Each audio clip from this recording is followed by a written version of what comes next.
Beritahu Tianqi agar merawat luka-lukanya dengan baik dan tidak memikirkan balas dendam. Kata Master Pavilion dengan ringan. Tapi, dengan kepribadian Tianqi, aku takut. Penatua Tong berada dalam sedikit dilema. Tianqi memiliki kepribadian yang sangat sombong. Sekarang setelah dia mengalami pukulan seperti itu, bagaimana mungkin dia tidak membalas dendam? Kalau dia tidak mau mendengarkan, maka gelar jeniusnya akan dicabut. Dia bukan satu-satunya jenius di Pavilion Tianyuan kita. Sang Master Pavilion mendengus dingin. Saya mengerti. Tetua Tong mengangguk berulang kali. Istana Sura, wanita berjubah putih itu duduk tegak dalam kehampaan, dan di sekelilingnya, aura mengerikan terus menyebal kekosongan di sekitarnya. Di bawah goncangan aura ini, benar-benar mulai menjadi ilusi. Setelah waktu yang tidak diketahui, wanita berjubah putih itu perlahan membuka matanya. Ledakan. Kekosongan di sekitar mereka meledak seketika, dan tubuh wanita berjubah putih itu langsung jatuh ke tanah. Selamat, Nona. Anda telah mencapai tingkat ke-8 alam sansian dan telah mengisi kembali vitalitas yang Anda konsumsi. Seorang lelaki tua melangkah maju dan mengucapkan selamat kepada wanita berjubah putih. Wanita berjubah putih itu menarik napas dalam-dalam, matanya berbinar karena kegembiraan. Dia telah terjebak di level ke-7 alam abadi yang tersebar selama bertahun-tahun. Dengan kekuatannya, dia bisa dengan mudah mencapai level ke-3. Akan tetapi, agar dapat menerobos ke tingkat ke-7 alam abadi longgar, dia telah tinggal di Istana Sura. Tetapi setelah bertahun-tahun, tidak ada terobosan. Namun, selama perjalanan ke reruntuhan itu, lelaki tua misterius itu secara langsung membuat kerajaannya melambung tinggi, yang membuatnya sangat bahagia. Namun setelah mengetahui bahwa lelaki tua misterius itu seorang pembohong, wanita berpakaian putih itu menjadi sedikit panik. Jika tidak ada vitalitas, apa gunanya memiliki alam yang tinggi? Jadi setelah kembali, wanita berpakaian putih itu hanya bisa mengandalkan sumber daya di Istana Sura untuk memulihkan vitalitasnya, sementara tingkat kultivasinya yang meroket menurun drastis. Jelaslah bahwa lelaki tua misterius itu menggunakan semacam sihir kuno untuk meningkatkan kultivasi mereka hanya sementara. Setelah bekerja keras, wanita berjubah putih itu mendapatkan kembali vitalitasnya, dan akhirnya mencapai tingkat ke-8 alam sansian. Kali ini, setelah melihat Tianqi yang mengagumkan, dia tidak perlu takut lagi. Tetua ketiga, saya ingat Anda baru saja mengatakan bahwa Chen Ping juga telah datang ke surga kedua. Wanita berjubah putih bertanya pada lelaki tua itu. Ya, Chen Ping mengikuti Mo Qingyun dan menuju ke keluarga Mo. Seharusnya Pavilion Tianyuan memberi tekanan pada keluarga Mo. Keluarga Mo tidak punya pilihan selain memanggil kembali Mo Qingyun, tetapi Chen Ping pergi bersamanya. Haruskah kita hentikan Chen Ping? Lagi pula, dia punya 2 peti mati dari reruntuhan, dan kita tidak tahu harta apa yang ada di dalam peti mati itu, kata orang tua itu. Wanita berjubah putih itu tidak mengatakan apa-apa, matanya sedikit terpaku. Pasti ada harta karun di peti mati di reruntuhan ini, dan wanita berpakaian putih itu juga sangat tergoda. Tetapi ketika dia memikirkan kekuatan Chen Ping dan 2 patung prajurit, wanita berjubah putih itu menjadi sedikit takut. Tetua ketiga juga melihat bahwa wanita berjubah putih itu sedang dalam dilema, jadi dia berkata, Nona, bagaimana kalau mengirim seseorang untuk menyelidiki latar belakang Chen Ping terlebih dahulu? Tidak perlu, kita tunggu saja. Wanita berjubah putih itu menggelengkan kepalanya. Tetua ketiga mengerutkan kening dan berkata, Nona, jika Chen Ping pergi ke keluarga Mo, dia pasti akan ditemukan oleh orang-orang Pavilion Tianyuan, dan Pavilion Tianyuan tidak akan membiarkannya pergi. Jika memang begitu, kemungkinan besar kedua peti mati ini telah jatuh ke tangan Pavilion Tianyuan. Wanita berjubah putih itu terdiam, seolah menimbang untung ruginya. Nona, jangan pikirkan itu lagi. Kita tidak boleh membiarkan Pavilion Tianyuan mendapatkan harta karun ini. Tetua ketiga berusaha keras membujuk. Wanita berjubah putih itu tiba-tiba bertanya, Tetua ketiga, pernahkah kamu berpikir mengapa Chen Ping berani pergi ke sekolah Mohis? Apakah dia tidak tahu hubungan antara sekolah Mohis dan Pavilion Tianyuan? Alasan mengapa dia berani pergi ke keluarga Mo adalah karena dia sama sekali tidak menganggap serius Pavilion Tianyuan. Mengapa dia tidak menganggap serius Pavilion Tianyuan? Rentetan pertanyaan dari wanita berjubah putih itu membuat tetua ketiga tercengang. Dia tentu saja tidak memikirkan hal itu sekarang setelah mendengar apa yang dikatakan wanita berjubah putih itu. Tetua ketiga tampaknya memahami sesuatu. Nona, Maksudmu Chen Ping punya seseorang yang mendukungnya, jadi dia tidak takut dengan paviliun Tianyuan? Tetua ketiga bertanya, seorang kultivator tingkat pertama di alam Sanxian berhasil memasuki reruntuhan surga kedua dan bahkan melukai Tianqi. Bahkan lelaki tua misterius itu pun diketahui sebagai pembohong oleh Chen Ping. Dengan semua tindakannya ini, tidakkah kau pikir Chen Ping tidak sederhana? Jika kita gegabah memprovokasi dan menyinggung orang yang tidak seharusnya kita singgung, istana Shuro kita akan berada di ambang kehancuran. Wanita berjubah putih itu berkata dengan khawatir. Setelah mendengar ini, tetua ketiga mengerutkan kening dan berkata, di surga kedua ini, selain istana Shura kita, siapa yang tidak takut dengan paviliun Tianyuan? Bahkan 8 Aula Kuil tidak berani memprovokasi paviliun Tianyuan. Siapa yang akan mendukung Chen Ping ini? Selalu ada orang yang lebih baik darimu. Jangankan seluruh surga, surga kedua ini pun cukup luas. Mungkin ada beberapa kekuatan yang tidak kita ketahui, kata wanita berjubah putih itu. Tetua ketiga terdiam, sesaat tidak tahu harus berkata apa. Tetua ketiga, beritahukan kepada semua orang bahwa jika paviliun Tianyuan berurusan dengan Chen Ping, kami di Istana Shura dapat membantu Chen Ping, dan bahkan mungkin berteman dengannya. Jangan memprovokasi dia, dan jangan memata-matai kedua peti mati itu.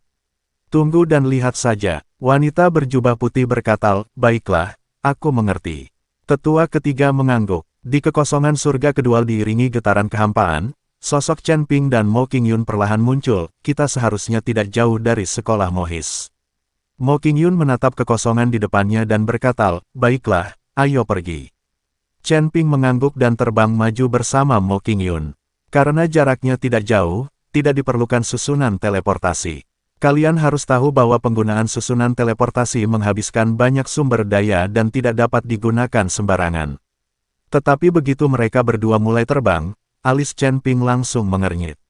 Ada apa? Tanya Mo Qingyun. Chen Ping tidak mengatakan apa-apa, tetapi perlahan mengulurkan tangannya dan melambaikannya ke arah kekosongan di depannya.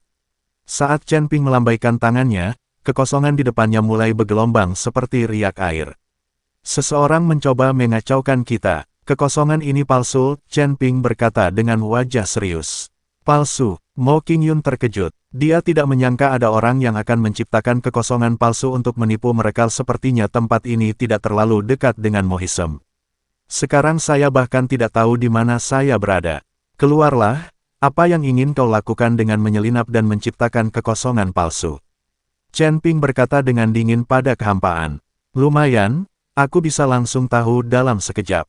Saat kehampaan perlahan menghilang, wujud nyata langit dan bumi akhirnya terungkap. Saya melihat seorang pemuda mengenakan jubah awan dan muncul dengan seringal di wajahnya. Di belakang pemuda itu ada 4 pria berpakaian hitam. Kecuali mata mereka, seluruh tubuh mereka terbungkus kain hitam. Tetapi tidak ada warna atau emosi di mata keempat orang ini, seolah-olah mereka sudah mati. Nona Mo, apakah Anda kenal orang ini? Chen Ping bertanya pada Mo Qingyun. Mo Qingyun menggelengkan kepalanya dan berkata, aku tidak mengenalnya. Alam kedua sangat luas dan aku tidak mengenal banyak orang. Melihat Mo Qingyun tidak mengenali pemuda di depannya, Chen Ping bertanya, siapa kamu? Mengapa kamu menciptakan kekosongan palsu untuk menipu kita? Saya Sang Kun dari Istana Shura, kata pemuda itu dengan dingin. Sang Kun, Chen Ping tertawa terbahak-bahak. Nama itu diberikan kepadamu karena kamu memiliki dendam terhadap orang tuamu, kan? Chen Ping hampir tertawa terbahak-bahak. Ternyata ada orang dengan nama Inil. Diam, namaku Sang Kun, bukan Sang Kun, kata Sang Kun dengan marah. Aku tidak peduli siapa dirimu, apa masalahnya jika kamu menghentikan kami? Chen Ping bertanya pada Sang Kun. Kamu Chen Ping, kan? Sang Kun berkata sambil tersenyum dingin. Apakah kamu mengenalku? Chen Ping terkejut, sepertinya aku belum pernah melihatmu sebelumnya. Tidak masalah jika kau belum melihatku. Kau hanya perlu menyerahkan 2 peti mati yang kau temukan di reruntuhan. Kata Sang Kun. Ketika Chen Ping mendengarnya, ternyata orang ini datang untuk mengambil peti mati. Menurutmu siapa dirimu? Apakah menurutmu aku harus memberikannya padamu? Chen Ping mencibir. Kau tidak menghargaiku. Tanyakan saja pada orang-orang di sekitarmu. Siapa yang tidak mengenalku? Sang Kun dari Istana Shura.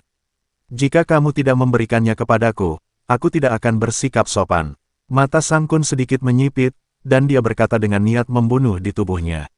Jika aku membunuh orang ini, apakah Istana Sura akan menimbulkan masalah untukmu, klan Mo? Chen Ping memandang Mo Qingyun dan bertanya. Mo Qingyun tertegun, lalu menggelengkan kepalanya dan berkata, aku tidak tahu. Karena kamu tidak tahu, maka menjauhlah saja. Ketika orang ini mati, itu tidak akan ada hubungannya dengan keluarga Momu.